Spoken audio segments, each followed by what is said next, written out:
d'un ouvrage, je me suis dit peut-être qu'il serait intéressant de partager en fait, on va dire un certain nombre de choses et de créer autour de ça une plateforme où en fait on pourrait échanger de façon libre et constructive entre différents types de participants, à la fois bien évidemment des praticiens, mais également pourquoi pas des enseignants-chercheurs. Le propos étant de pouvoir partager, de pouvoir se rencontrer.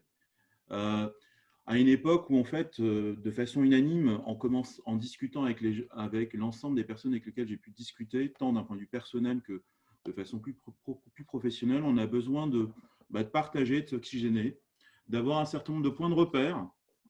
Et c'est tout l'initiative c'est vraiment le propos de Coffee and Learn. Donc Coffee and Learn, c'est en fait une initiative purement personnelle, citoyenne, donc il n'y a aucune volonté commerciale derrière tout ça, mais véritablement d'être un groupe ouvert où on va essayer d'accueillir de façon régulière chaque semaine des experts qui feront un point pendant un quart d'heure, 20 minutes sur des sujets d'intérêt d'actualité autour de l'entreprise, du marketing et de la communication. Mais de façon générale, le propos, c'est vraiment de disposer d'un endroit où on peut échanger et d'être une plateforme d'échange, d'écoute, dans la bienveillance. J'insiste beaucoup là-dessus, surtout en ce moment. Donc, je vous invite, pour ceux qui ne l'ont pas encore fait, à rejoindre le groupe Coffee and Learn sur LinkedIn. C'est l'endroit où vous allez retrouver logiquement, d'ici quelques jours, les replays.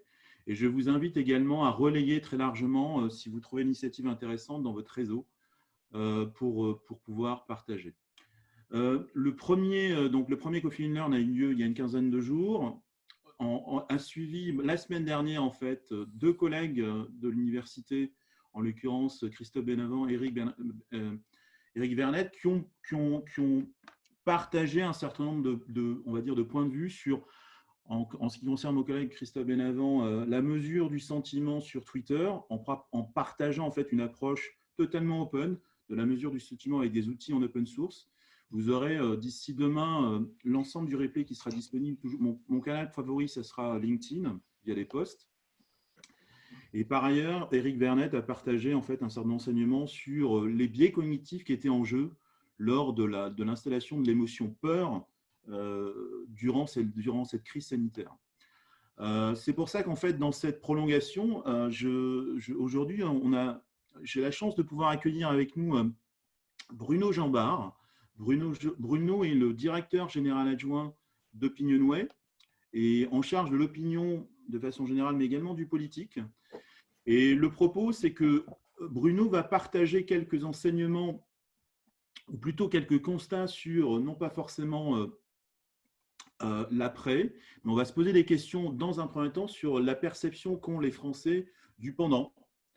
Et à partir de là, on essaiera de mettre à jour un certain nombre d'hypothèses qui ouvrira la discussion sur qu'est-ce que pourrait être l'après. Je vais laisser la parole à Bruno. Je vous rappelle encore une fois que je vous demande de vous démuter. Vous êtes tous démutés, d'enlever votre caméra pour des raisons de bande passante au cas où on ait des problèmes de connectique. Je vous remercie. La présentation de Bruno dure un quart d'heure et on pourra ensuite échanger par rapport aux faits présentés et ça nous permettra ensuite peut-être d'esquisser un certain nombre de pistes pour l'avenir. Merci. Je laisse la parole à Bruno. À toi, Bruno. Bonjour à tous. Effectivement, je vais vous parler un peu de ce que nous, on peut voir aujourd'hui dans les enquêtes qu'on réalise dans cette période un peu exceptionnelle et inhabituelle, même pour nous, qu'on mesure à travers deux outils qu'on a mis en place à l'occasion de ce confinement. Le premier qui est un outil quantitatif et que vous avez peut-être vu puisqu'il donne lieu tous les jours à une publication avec les Échos sur un suivi de la crise sanitaire auprès des Français avec quelques indicateurs généraux. Tous les jours, on interroge 500 personnes représentatives de la population. On cumule les résultats sur 2 jours et ça fait qu'on publie tous les jours auprès de 1000 personnes des indicateurs dont certains, je vais parler de certains tout à l'heure, autour de l'inquiétude à l'égard de l'épidémie, la confiance à l'égard du gouvernement pour gérer l'épidémie, et puis des indicateurs sur la perception de la situation économique, évidemment, puisqu'on est en partenariat avec les Échos sur cet outil. Un deuxième outil qui, lui, est plus qualitatif, qui est une communauté permanente d'une centaine de Français qu'on mène aussi en continu durant toute cette période, et qui donne lieu chaque jour à un petit rendu sur une thématique, en particulier sur ce qu'est finalement la vie dans le confinement des Français, qu'on a appelé « Ma vie confinée », et qui cherche un peu à comprendre ce que les gens font, comment ils perçoivent les choses. Et donc, chaque jour, on traite une thématique. Vous pouvez accéder à ces données. Dans les deux cas, elles sont en libre service. Et c'est principalement ces deux outils que je vais utiliser aujourd'hui pour vous donner, mais on a aussi d'autres études qui sont en cours, soit pour des clients qui avaient réalisé auparavant des choses et qui ont voulu les réactualiser pendant le confinement, soit des demandes ad hoc qui émergent déjà sur essayer de comprendre un peu comment les citoyens et les consommateurs vivent la période. Je voudrais vous donner quelques éléments sur la manière dont les choses sont perçues aujourd'hui. Et le premier, à travers cette question qu'on pose dans le Covid direct pour les Échos, qui est la perception finalement et le niveau d'inquiétude sur l'épidémie. Et je vous ai mis là, vous avez trois résultats. En gris, vous avez la note moyenne d'inquiétude qu'on mesure. Donc, on a mesuré chaque jour depuis le 18 mars. Et qu'on avait mesuré depuis le début mars de manière plus irrégulière. Et vous voyez que la première chose qui nous a beaucoup frappé dans cette crise, c'est que l'inquiétude est montée en fait très tardivement sur l'épidémie. Jusque quasiment au jour du confinement, on était sur des niveaux d'inquiétude qui étaient relativement faibles, hein, une note moyenne de 5,5 début mars, une note moyenne qui, même au moment du premier tour des municipales, était plutôt à 6,6, ce qui était encore relativement bas. Et on s'est ensuite installé sur une note moyenne beaucoup plus élevée, 7,5, 7,4. Aujourd'hui, on revient plutôt vers les 7, donc avec un niveau d'inquiétude relativement important, mais pas si massif que ça. Et pas si massif que ça, parce que si vous regardez les courbes vertes et rouges, vous avez ceux qui sont en vert, finalement peu inquiets, ceux qui donnent une note de 0 à 5 en termes d'inquiétude, et en rouge, vous avez les très inquiets, ceux qui donnent une note de 8 à 10.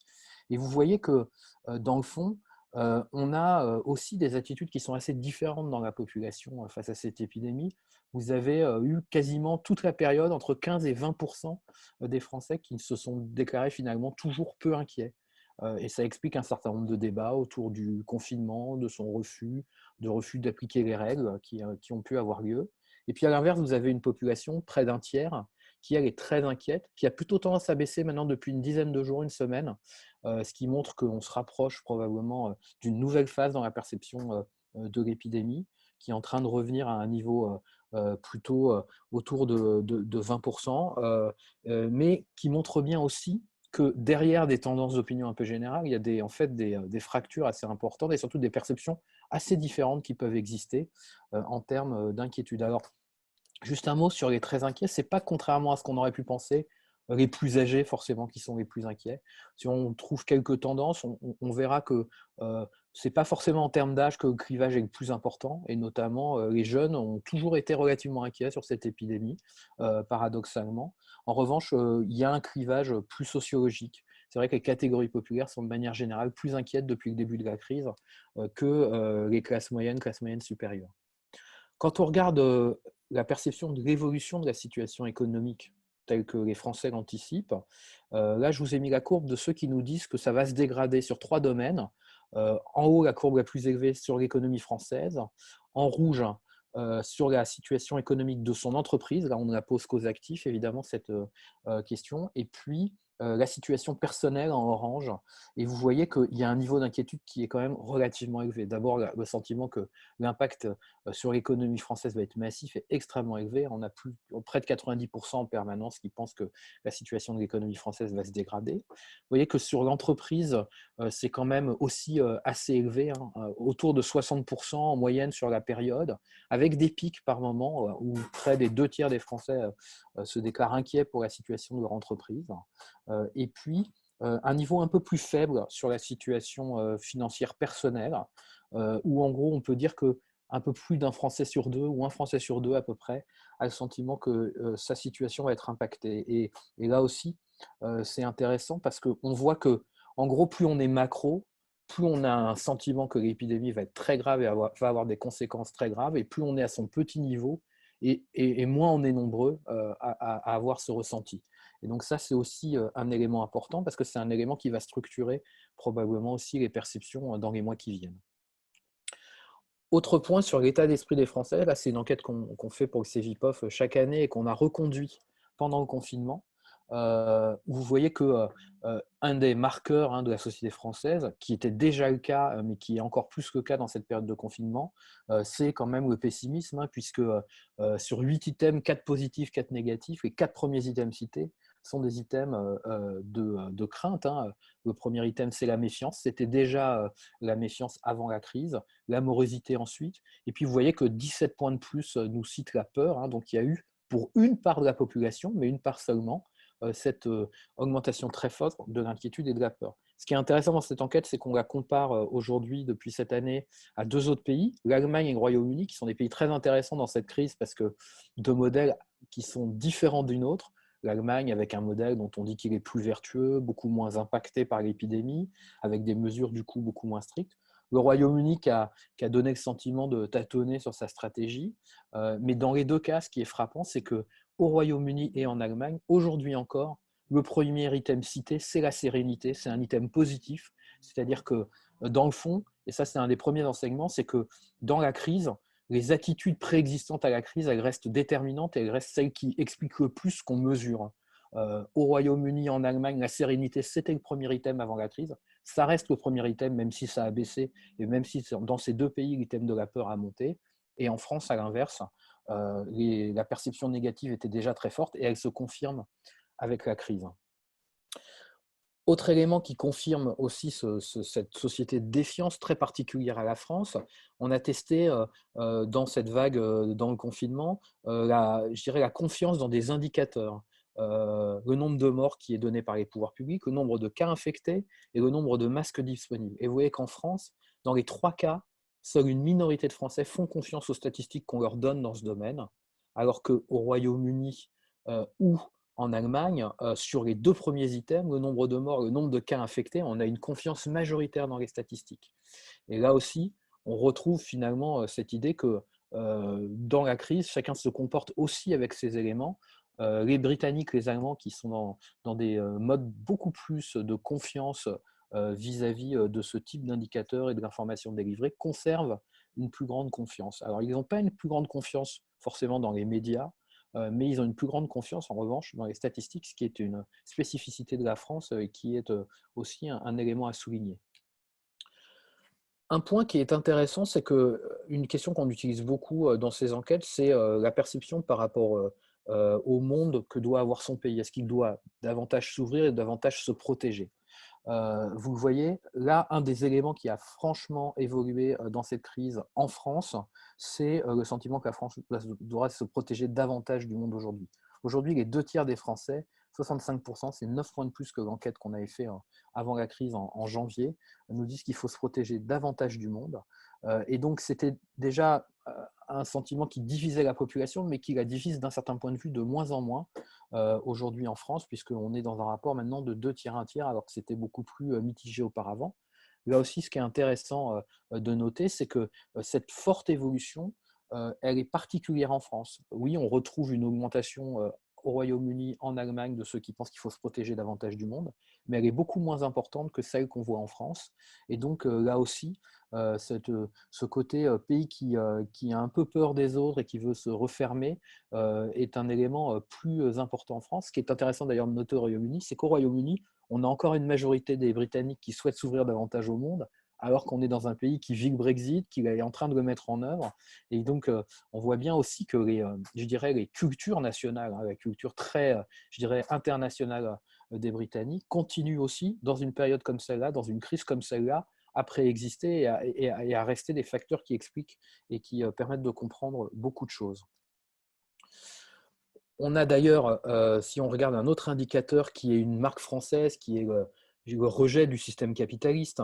Vous voyez que sur cette question qui consiste à demander aux Français, aux Britanniques et aux Allemands s'il faut réformer en profondeur le système capitaliste, le réformer sur quelques points ou ne pas le réformer, c'est en France qu'on a des évolutions extrêmement puissantes, puisque on a une évolution alors la flèche est mal placée, je suis désolé, de 6 points de ceux qui nous disent qu'il faut le réformer en profondeur aujourd'hui en France, ce qui fait qu'on a quasiment près d'un Français sur deux qui pense cela, 45%.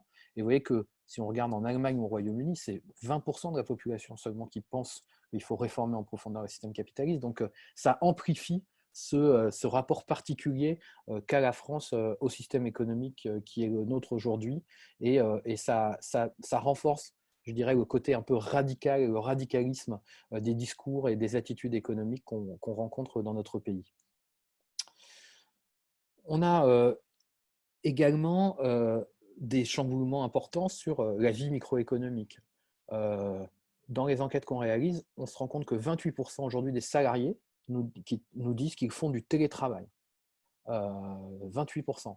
C'est extrêmement élevé hein, par rapport à ce qu'est la part des salariés qui font du télétravail dans la réalité précédant cette crise. On en a un tiers qui sont en chômage partiel, 34%. Ça aussi, c'est un élément très particulier. Ça veut dire que vous avez aujourd'hui une population très importante qui n'a jamais connu le chômage, qui ont fait l'expérience, même de manière partielle, même en étant rémunérés grâce aux mesures du gouvernement. C'est quand même une expérience très particulière et ça veut dire que l'expérience du chômage à l'issue de cette crise, elle aura touché beaucoup plus de Français qu'elle ne l'avait fait jusqu'à présent, surtout dans un pays où on sait que le chômage est très important, mais il est très concentré sur un certain type de population et il est très faible sur d'autres catégories de population. Par exemple, les cadres diplômés ont des taux de chômage très faibles en France. Aujourd'hui, une partie d'entre eux sont en train d'expérimenter du chômage partiel et donc d'avoir quelque chose qui obligatoirement les marquera dans les mois et les années qui viennent. Et puis vous avez un tiers des Français aussi, 31%, qui nous disent que la situation les affecte financièrement. Alors derrière tous ces chiffres, il y a beaucoup de diversité de réalités. Par exemple, si on regarde ce qui est intéressant sur le télétravail, c'est que c'est beaucoup plus de gens qui font l'expérience du télétravail qu'on en a eu jusque-là. Donc plein de nouvelles populations qui sont concernées, mais en même temps, la fracture sur le télétravail qui fait que en fait, ça concerne beaucoup plus certains types de métiers que d'autres, elle perdure dans cette crise. En fait, avant, dans les enquêtes pré-crise, on se rendait compte que plus d'une personne sur deux qui faisait du télétravail était un cadre. Aujourd'hui, c'est même encore pire, c'est les 2 tiers, c'est 60% pardon, qui sont des gens qui ont des diplômes assez élevés, qui travaillent dans les services, et c'est seulement 5% des ouvriers, par exemple, qui expérimentent le télétravail. Donc on voit bien que ça va toucher plus de monde, mais ça ne va pas changer fondamentalement sur le télétravail pour le moment, le type de population qui sont concernés et qui sont impactés par ces nouvelles pratiques finalement. Et donc ça accentue aussi des différenciations qui peuvent exister dans la société entre les actifs. Autre phénomène qu'on constate, c'est les usages digitaux qui sont en pleine expansion. 78% des Français nous disent qu'ils utilisent des messageries instantanées ou des systèmes de visioconférence. C'est 30 points de plus que la dernière mesure qu'on avait fait à l'automne avant la crise, par exemple. Donc là, il y a une explosion de ce type de pratique. Il faut savoir que sur les messageries instantanées, la France était plutôt en retard par rapport à d'autres pays pour plein de raisons, et notamment une des raisons étant que le SMS en France étant souvent illimité dans les forfaits gratuits, il est très utilisé et il faisait qu'on avait moins d'utilisation des messageries instantanées. Là, je dirais la période de confinement, la crise, elle fait basculer plein de gens dans ce type de pratique. On a 27% des Français qui nous disent qu'ils se sont mis à jouer à des jeux vidéo en ligne qu'ils ne l'avaient jamais fait auparavant. 11% qui nous disent qu'ils utilisent les réseaux sociaux qu'ils ne le faisaient pas auparavant. Donc on voit bien qu'il y a un certain nombre de personnes qui pratiquent de nouvelles choses. Et évidemment, la question qu'on se pose tous et qui va se poser, c'est parmi ces personnes qui font ces nouvelles pratiques, combien vont les conserver à l'issue de la crise ou combien vont revenir à une vie plus classique et vont les abandonner à l'issue de la crise. Alors justement, pour conclure et pour un peu lancer la conversation, qu'est-ce qui va se passer demain? Alors, je pense que ce serait honnêtement très présomptueux de vous dire, de vous dresser des scénarios sur la réalité de demain. Et j'ai plutôt voulu réfléchir à quelques grilles qui permettent, qu'on doit, à mon avis, se fixer pour essayer de comprendre et d'anticiper ce qui pourra se passer demain à l'issue de cette période de crise. La première grille et qui me semble importante, c'est qu'on sera plus dans une évolution que dans une révolution. On voit bien que, bien sûr, c'est une crise extrêmement puissante, extrêmement forte, mais pour autant, on voit bien aussi qu'elle ne va pas impacter les comportements de la même manière selon notre statut, selon ce qu'on faisait auparavant, et que ce qu'on peut anticiper, c'est que dans ce qui va le plus changer demain, il y aura probablement des choses qui existaient déjà en germe dans la société, qui avaient déjà commencé à croître. On voit par exemple actuellement évidemment un attrait particulier, et ne serait-ce que par obligation, pour tout ce qui va être produits locaux. Il y a beaucoup de débats aussi autour de la relocalisation. On peut penser que ces tendances-là, elles vont avoir beaucoup de sens demain, mais il faut savoir que ces tendances-là, consommer local, c'était déjà des tendances qui commençaient à exister dans la société. Et donc, on sera probablement plus dans des renforcements de tendances que dans des choses qui n'existaient pas du tout auparavant, ne serait-ce que parce que si elles n'existaient pas, c'est qu'elles n'avaient pas forcément de public et que quelque chose qui n'est fait que sous la contrainte n'a pas forcément vocation à perdurer une fois la crise passée. Deuxième chose, c'est que je pense qu'il faudra distinguer probablement le court ou le moyen terme du long terme.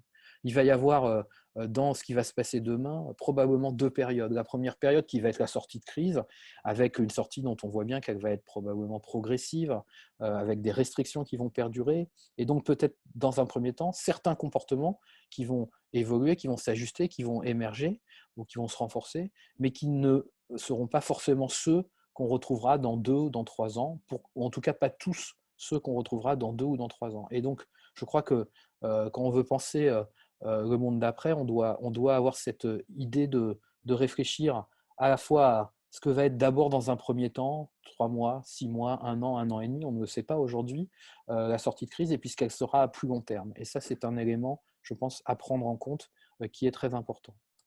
Et puis le troisième point, c'est qu'il y aura probablement aussi une différenciation des effets. Dans le fond, on le sait aujourd'hui dans nos pratiques en tant que citoyens, en tant que consommateurs, il y a de moins en moins de choses qui nous rassemblent tous, mais plutôt des comportements qui vont être différents selon un certain nombre de caractéristiques qui sont les nôtres, le lieu d'habitation, notre catégorie sociale, les types d'activités que l'on a ou que l'on n'a pas, et que probablement que cette différenciation, elle va perdurer. On peut par exemple penser que des personnes qui étaient déjà très investies sur les questions environnementales, qui avaient une très grande sensibilité à l'idée qu'il fallait absolument profondément modifier nos comportements, ne plus rien faire comme essayer de changer de modèle, vont être renforcées dans ces pratiques-là dans la crise, et vont peut-être encore plus basculer et plus vite encore vers ces nouvelles pratiques, ces nouveaux modes de consommation. Mais qu'à l'inverse, des populations qui étaient moins dans cette attirance pour cela, qui étaient plus finalement dans l'envie de consommer, l'envie de profiter d'un certain nombre de choses que nous offre la société moderne, peuvent aussi être renforcées dans ces pratiques-là à travers l'idée que finalement, on voit bien que du jour au lendemain, tout peut nous arriver, le monde peut s'effondrer, et autant en profiter au maximum pendant qu'il est encore là. Et donc, je crois qu'il y aura probablement des évolutions qui ne seront pas linéaires selon les types de populations, ils ne seront pas comparables, et il faudra aussi penser, je dirais, dans le monde de demain, cette diversité et ces attentes qui peuvent être différentielles. Ça va aussi remettre en cause un certain nombre de paradigmes qui étaient les nôtres ou qui étaient en construction depuis quelques années. Si on continue à s'intéresser par exemple à cette question de l'environnement, des modes de consommation plus responsables ou des modes de vie plus responsables, il y a des questions qui se posent à travers cette crise. Par exemple, on voit bien qu'il y avait cette idée qu'il fallait de plus en plus utiliser des transports collectifs pour des raisons environnementales. Comment cette idée-là, comment cette pratique-là va résister à une crise, ou à l'inverse, on peut avoir des effets de repli qui font que aller dans des lieux à forte fréquentation sont inquiétants. De la même chose, le phénomène de métropolisation auquel on assiste, qui tend à renforcer l'attractivité des grandes métropoles, comment va-t-il résister à cette crise, où l'idée qu'il vaut mieux être un peu plus étalé, un peu plus loin, dans des zones un peu moins concentrées, et plus protecteur pour nous en termes de qualité de vie et de santé, et comment les deux vont s'harmoniser. Donc on voit bien qu'il y a beaucoup de questions qui vont se poser, beaucoup de choses qui vont être remises en question, mais que, évidemment, pour autant, il n'y aura probablement pas des réponses uniques à ce grand changement et à cette grande crise, et que ce sera évidemment très important d'être capable de comprendre aussi les consommateurs et les citoyens dans leur univers personnel, au-delà de les penser plus uniquement globalement et sur des catégories qui seraient uniquement consensuelles. Voilà ce que je pouvais vous dire pour lancer un peu la discussion, et puis évidemment, je suis à votre disposition pour répondre à vos questions. Merci Bruno, c'était clair, dans le timing. Euh, Effectivement, une situation qui a le mérite d'être chiffrée. On a parlé plutôt dans la semaine, plutôt la semaine passée, on va dire, du sentiment de peur qui est dominé les Français au travers du manque de confiance en un certain nombre de statistiques. On le voit bien dans les premiers chiffres que Bruno a présentés, et on est effectivement bien plus méfiant que nos voisins britanniques et allemands. Après, les questions de fond, effectivement, comme tu les soulèves, c'est qu'est-ce qui va se passer, sachant que certains économistes prévoient pas moins d'une perte de 10 points du PIB sur l'année 2020. À titre informatif, ça ne s'est jamais passé en temps de paix, même si on nous a dit effectivement qu'on était en temps de guerre, mais c'est une guerre différente, on va dire. Donc la question, c'est effectivement réapparition de l'inflation, peut-être, certainement. On dépense moins d'argent de façon assez intéressante. J'ai lu une stat qui met en avant que 25% des Français épargnent plus que précédemment. Ça a été mis en avant par Bruno précédemment par rapport à le fait de ne pas vouloir surdépenser.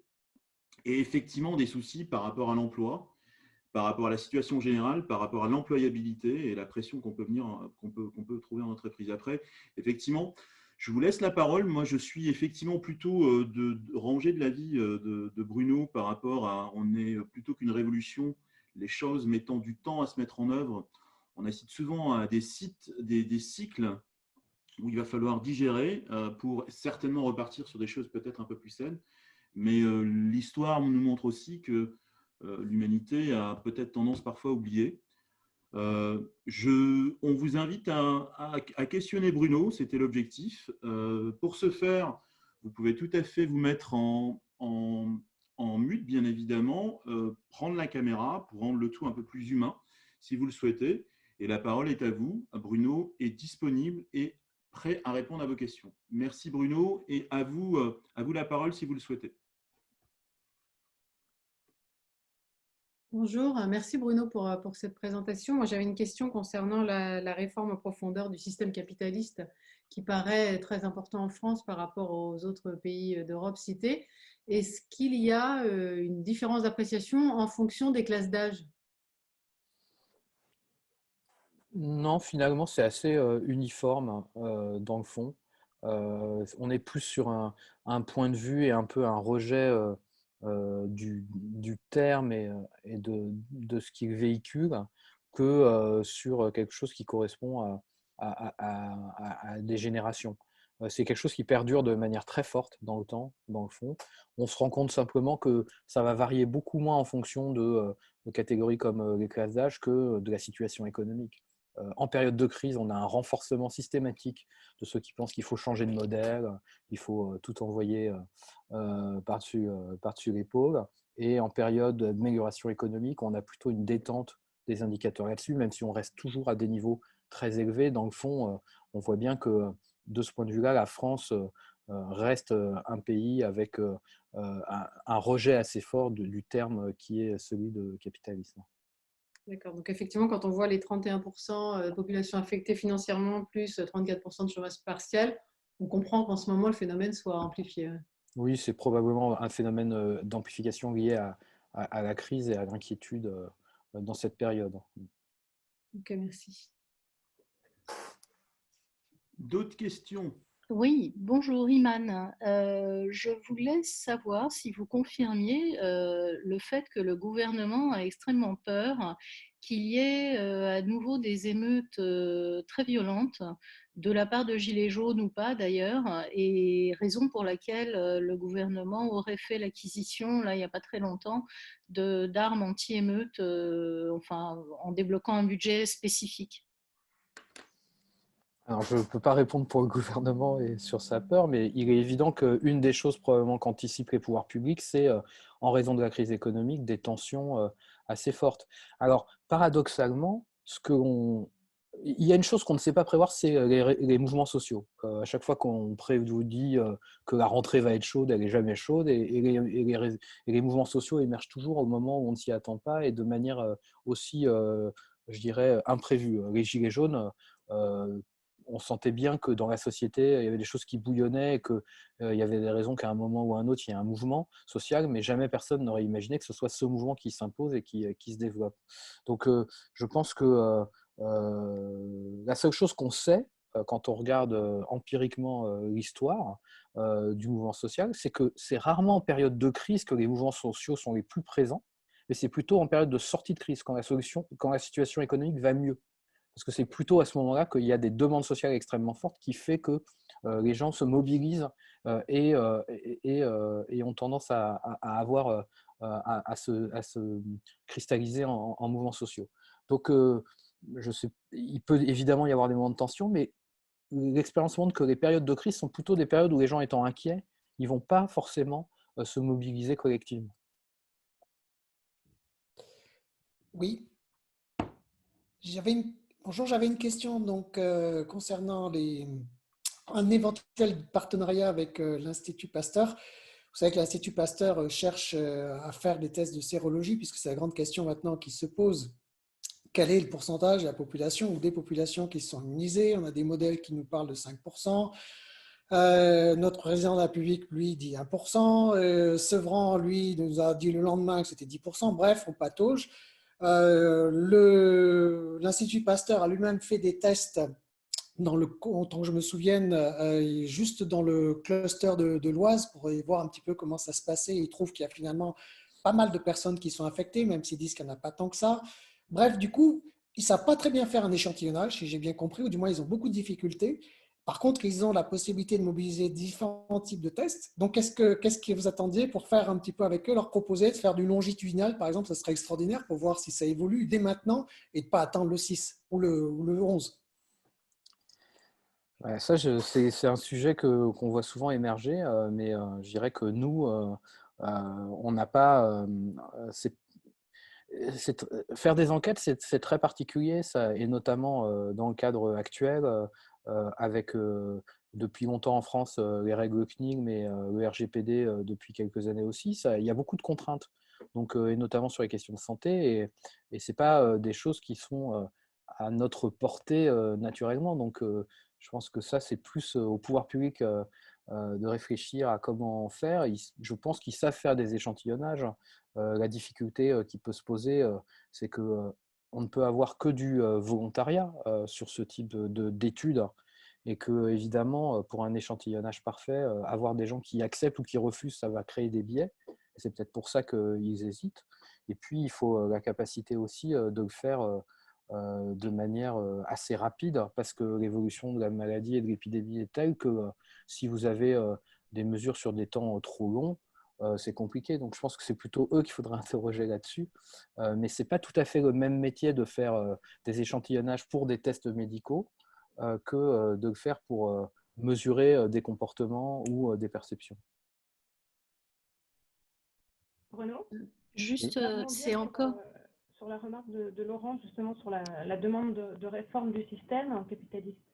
Est-ce que vous avez vu une accélération dans des mouvements un peu plus collectifs? Alors, on n'est plus du tout sur la partie gilets jaunes, mais vraiment des mouvements plus de fond, des forums ouverts, etc., pour préparer préparer l'après, justement, le fameux après, et qui est dans un esprit de plus dépendre ou de plus rien attendre du politique, mais travailler plus sur la politique des petits pas, et un peu à la méthode à la colibri de Pierre Rabhi, en disant, en fait, chacun de notre côté, on peut, en se mettant de façon en intelligence collective, à réformer des choses, ou du moins à faire avancer les choses. Enfin, moi, pour avoir participé à pas mal de webinaires dans ce sens là, depuis le confinement, il y a une vraie énergie, et là, pour le coup, que je trouve pas trop marqué au niveau segmentation, c'est-à-dire qu'il y a des mouvements qui sont très marqués au niveau socio-professionnel ou par tranche d'âge.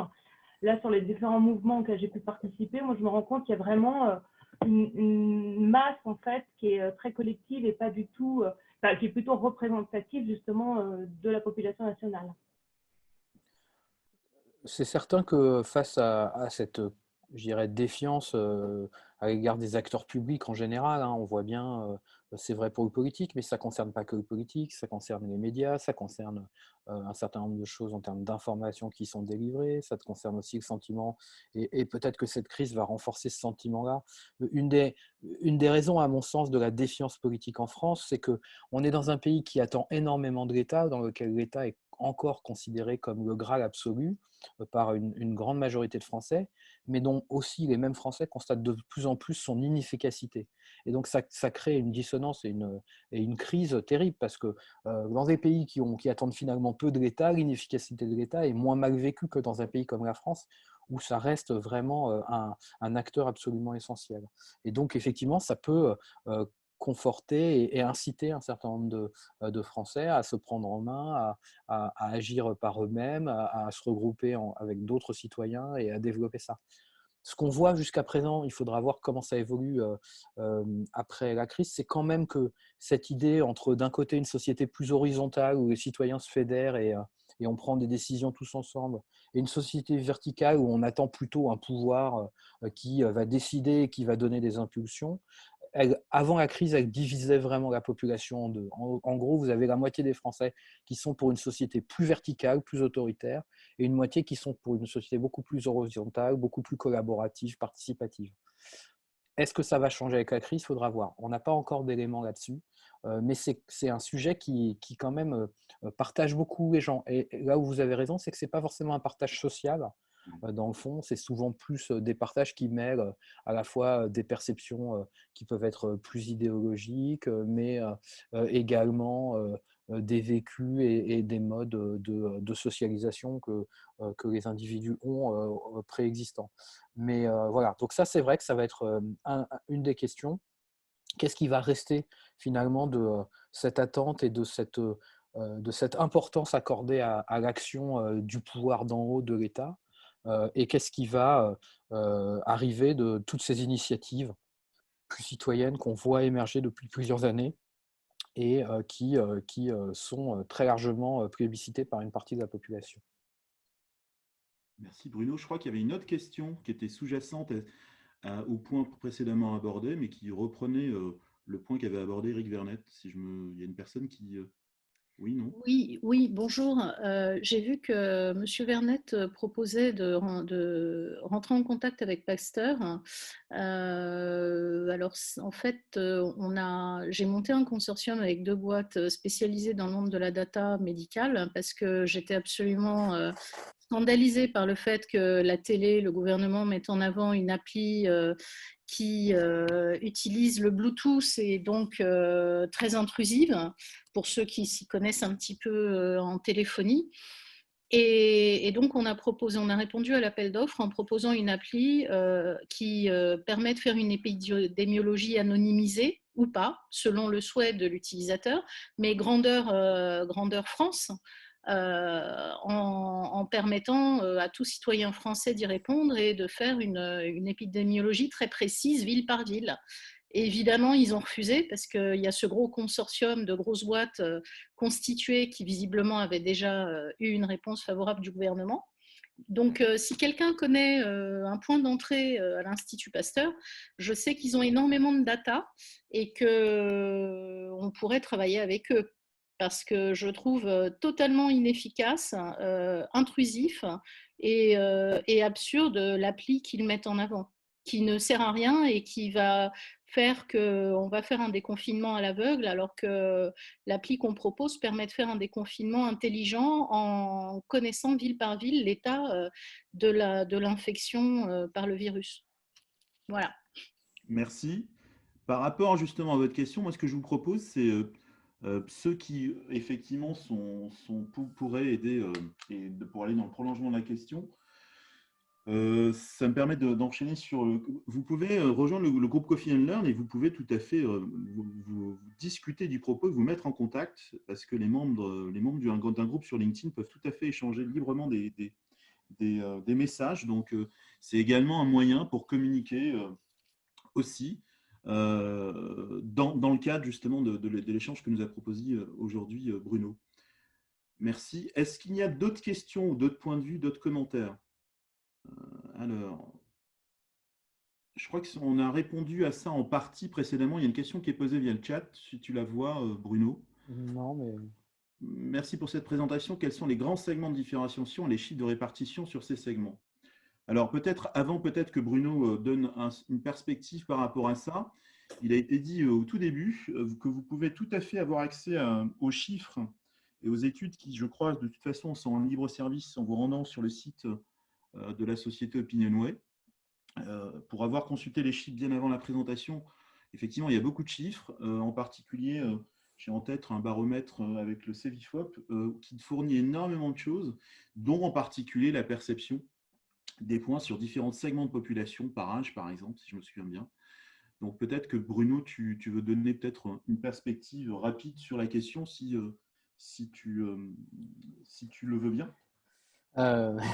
C'est pas très simple parce qu'en fait, ça dépend beaucoup des questions.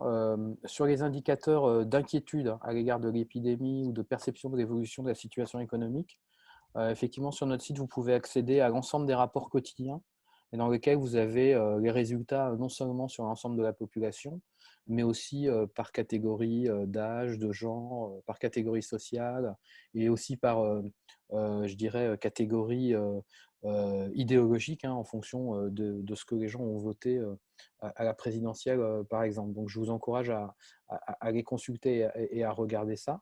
Ce qui est vrai, c'est que ce qu'on a constaté dans cette crise, c'est que, alors évidemment, il y a plusieurs entrées de différenciation. Il y a une entrée sociologique très clairement.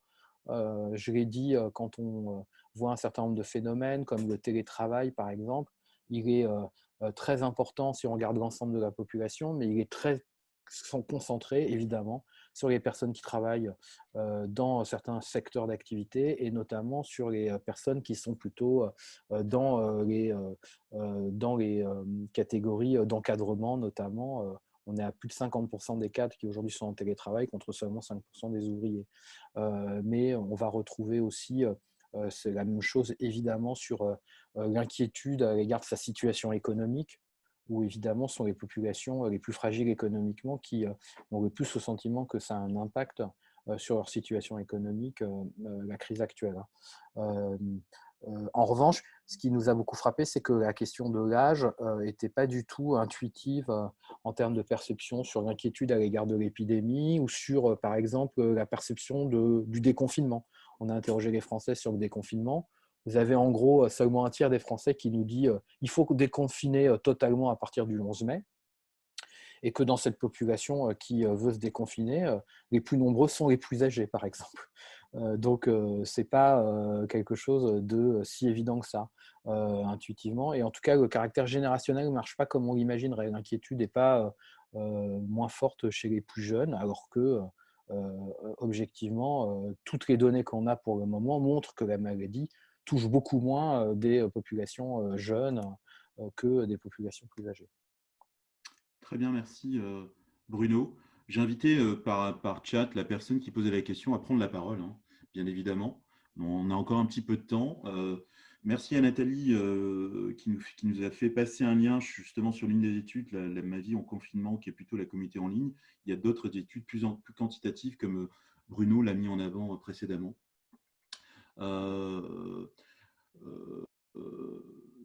Comment les Français vont-ils utiliser leurs ressources solidaires après, stop ou encore, par rapport justement à ce qui a été mise en avant par rapport au caractère et à la méfiance qui semble prédominer, à la morosité générale. est l'une des questions qui nous est posée. Peut-être le mot de la fin, peut-être là-dessus, Bruno, si tu le souhaites. Et effectivement, la personne qui a posé la question ne peut pas répondre parce qu'elle est en télétravail, donc comme 28% des Français, des salariés. Est-ce que je peux juste te demander de reposer la question parce que j'ai dû rater un bout? Alors, la question qui était posée, je remonte ma question est en lien avec le dernier point du fait qui, d'après les changements à venir, c'était la question par rapport à la segmentation, je crois, sur les changements à venir en termes sociétaux.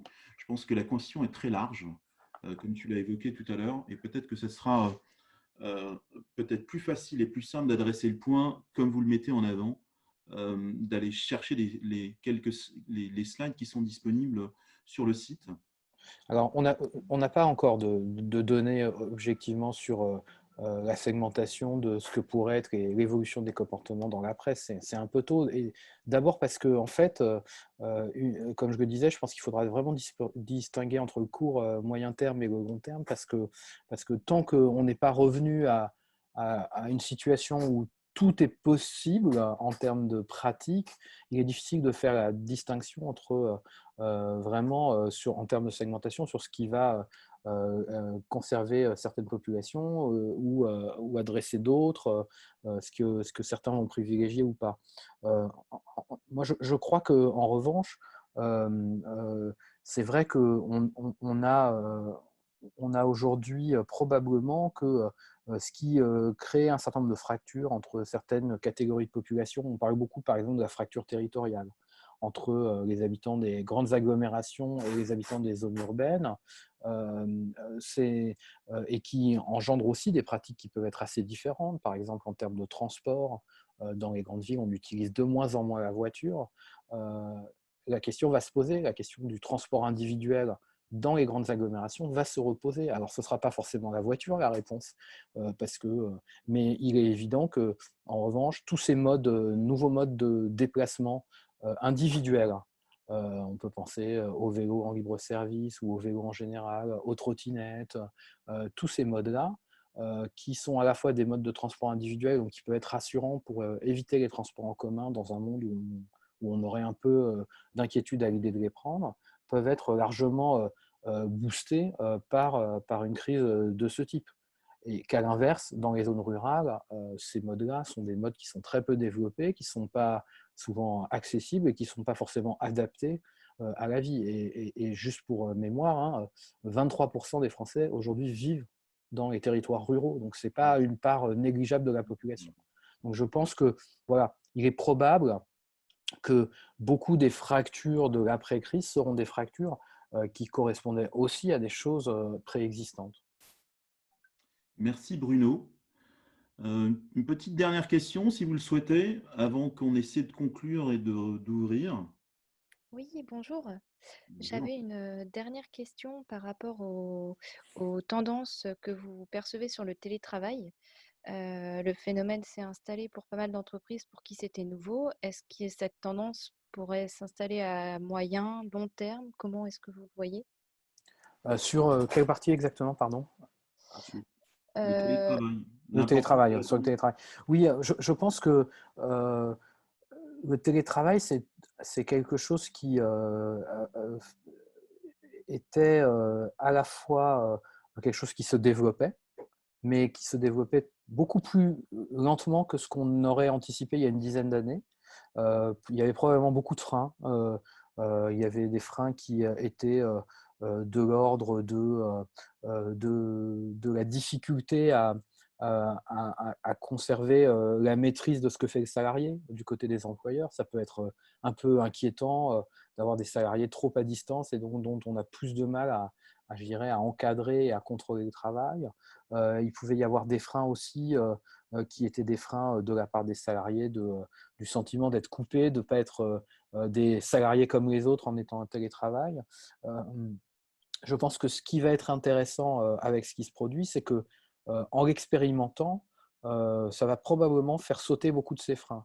Alors, je ne crois pas qu'on va assister à une explosion du télétravail total dans les entreprises, mais qu'une des possibilités, ce serait de voir se développer le télétravail partiel pour les années qui viennent, et que des formats de l'ordre de 20%, 30%, 50% de l'activité en télétravail pourraient largement être des modes d'activité qui se développent, parce que finalement tout le monde se sera rendu compte à la fois des limites du télétravail, mais aussi des avantages qu'il procure.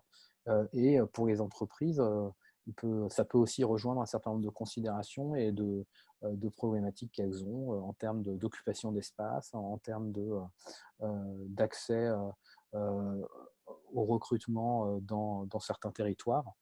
Donc voilà, je pense que ce qui est intéressant, c'est que l'expérience, en tout cas, va probablement changer les perceptions et lever un certain nombre de freins qui pouvaient exister, en confirmer éventuellement d'autres, et que, en tout cas, le télétravail partiel va probablement profiter de la crise pour connaître un nouvel essor, là où le développement était quand même relativement lent depuis quelques années. Merci. Merci Bruno, merci à Anne pour la question. Pas d'autres questions?